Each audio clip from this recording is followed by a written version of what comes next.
So magtatanong kami ngayon sa mga bata kung ano ang pipiliin nila na K-pop. Let's go, guys!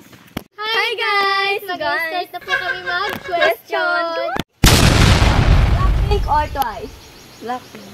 Blackpink or Momoland?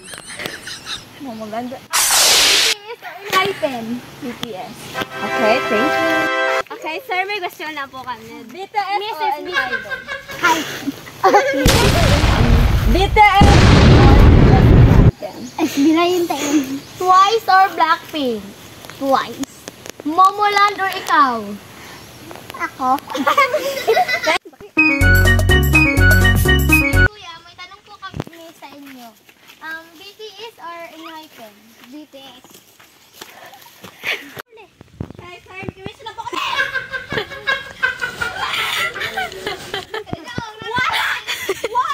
Yun. Hi! Huwag kayo maaraw-ay. Araw-ay. BTS of Blackpink. BTS. Oh no! BTS or Blackpink? Blackpink. Very good. BTS or Blackpink? Ano ka? BTS or Blackpink? BTS or Blackpink?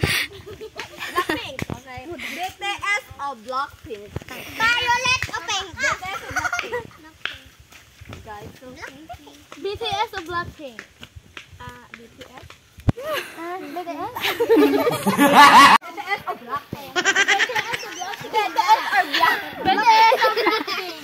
Blackpink. Blackpink. So guys, yung lahat yung na-interview namin ni Melissa Tan Kabataan, taga-Iraya. Dito nyo na po matatagpuan ang mga kabataan sa Barangay Villa, Visayas, Northern Samar, City Iraya, Purok.